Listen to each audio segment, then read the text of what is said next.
အားလုံးပဲမင်္ဂလာပါကျွန်တော်တို့ဒီထဲမှာလေဖုံးခွဲသွားတာတို့ပြန်ဖွင့်လို့မရတာတို့ကြုံဖူးကြမှာပါအဲ့ဒီလိုဖုံးအပြက်တစ်လုံးလက်ထဲရောက်လာပြီဆိုရင်ဘာလုပ်ကြမလဲများတော့အဖြစ်တော့အမိုက်ပုံတွေပစ်လိုက်ဖို့ပဲစဉ်းစားမိကြရမဟုတ်လားဒါပေမဲ့အဲ့ဒီအတုံးမဝင်တော့ဘူးထင်ရတဲ့ဖုံးအပြက်လေးကတကယ်တော့တန်ဖိုးရှိတဲ့လျှို့ချက်တွေအများကြီးတိုက်ဆောင်ထားနိုင်ပါတယ် အဲ့ဒီတော့မေးစရာဖြစ်လာတာကဒီလိုအသုံးမဝင်တော့ဘူးလို့ထင်ရတဲ့ဖုန်းအပြက်တွေကိုဘာဖြစ်လို့များလူတချို့ကဈေးခေါင်းပေးပြီးလို့ကိုလိုက်ဝယ်နေကြတာလဲအဲ့ဒီနောက်ကွယ်မှာဘာတွေရှိနေလဲဒီနေ့မှာတော့အဲ့ဒီဖုန်းအပြက်တွေရဲ့နောက်ကွယ်ကတန်ဖိုးကိုကျွန်တော်တို့အတူတူရှာဖွေကြည့်ကြရအောင် ကဲဒီနေ့မှာတော့အဓိကအကြောင်းရင်း၄ချက်ကိုကြည့်သွားမယ်ပြီးတော့အားလုံးအတွက်အရန်အရေးကြီးတဲ့သတိပေးချက်တစ်ခုကိုလည်းပြောပြသွားမှာပါဒါရတိပြီးသွားရင်တော့ဖုန်းအပြက်စည်းကွက်ရဲ့လျှို့ဝှက်ချက်တွေကိုပို့ပြီးနားလည်သွားမှသိကြပါတယ် ကဲဒါဆိုပထမဆုံးအကြောင်းရင်းကိုတန်းပြီးကြည့်လိုက်ကြရအောင်အဲ့ဒါကတော့ဖုန်းပင်ဆိုင်တဲ့အတွက်ဖုန်းအဖက်တစ်လုံးကရတနာတိုက်လို့ဖဲနေလို့ပါပဲ ဟုတ်ပါတယ်ဘလို့ရနေတိုက်လဲဆိုတော့ဖုန်းအပြက်တစ်လုံးရဲ့အကြီးကကြတဲ့ motherboard ပေါ့အဲ့ဒီ board ပေါ်မှာပါတဲ့ PC အစအဝယ်တွေကလေအပြင်မှာလုတ်တဲ့ PC အသစ်တွေမဟုတ်ဘူးဖုန်းထုတ်ကြတဲ့ကပါလာတဲ့ original စစ်စစ်ဖြစ်နေလို့ပဲအဲ့ဒီ original PC တွေဟာအစားထိုးလို့မရတဲ့တန်ဖိုးတစ်ခုကိုပေးနေရပါ ဒီမှာဆိုရင်အရေးသွေးကွာခြားချက်ကိုရှင်းရှင်းလင်းလင်းမြင်နိုင်ပါတယ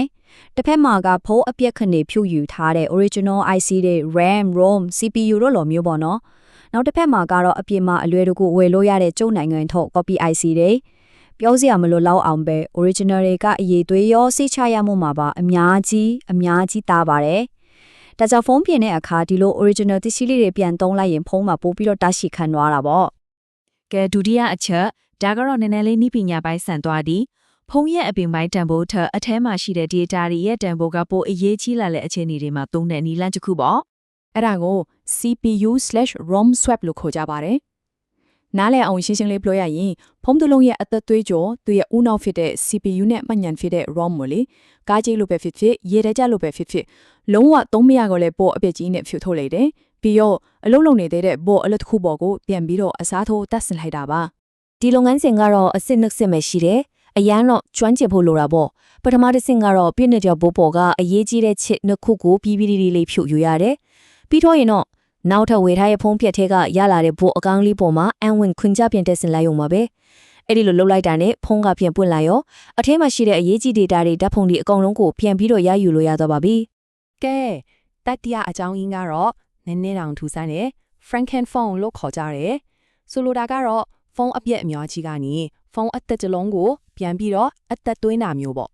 နည်းနည်းလေးစဉ်းစားကြည့်ရအောင်ဖုန်းအပြက်တစ်လုံးက screen ကောင်းနေတယ်ဒါမဲ့ဘိုးကသုံးမရတော့ဘူးနောက်တစ်လုံးကကြတော့ဘိုးကောင်းတယ် screen ကကြေမွေးနေပြီနောက်တစ်လုံးကျတော့ body ကအသစ်အတိုင်းပဲအတွင်း PC တွေကတော့သွားပြီအဲ့ဒီဖုန်းသုံးလုံးကအကောင်းဆုံးအစိတ်ပိုင်းတွေကိုတစ်ခုစီဖြုတ်ပြီးပြန်ဆုပ်လိုက်ရင်ဘာဖြစ်သွားမလဲ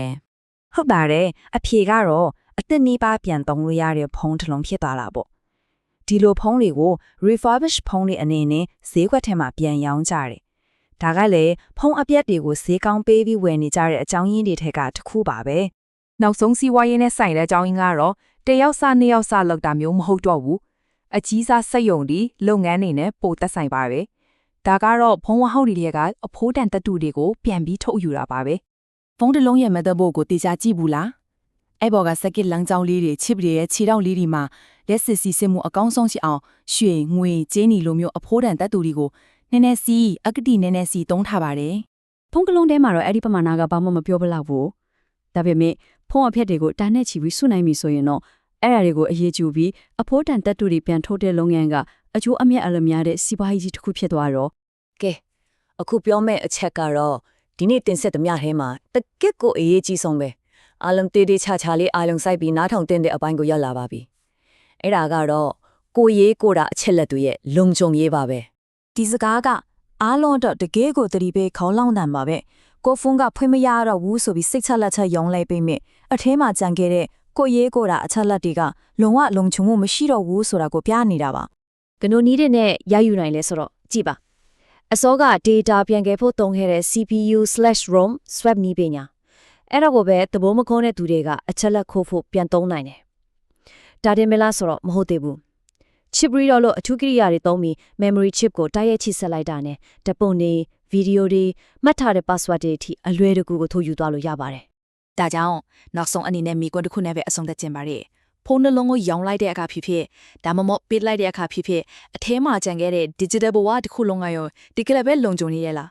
အဲ့ဒီကြောင့်ကိုပြန်ပြီးတော့စဉ်းစားကြည့်ဖို့အချိန်တန်ပါပြီကိုယ့်ရဲ့အချက်လက်တွေကိုဘယ်လိုကာကွယ်မလဲဆိုတာဆက်လက်လာဖို့တိုက်တွန်းရင်းနဲ့ပဲဒီနေ့ရဲ့တင်ဆက်မှုကိုဒီမှာပဲအဆုံးသတ်လိုက်ပါရစေ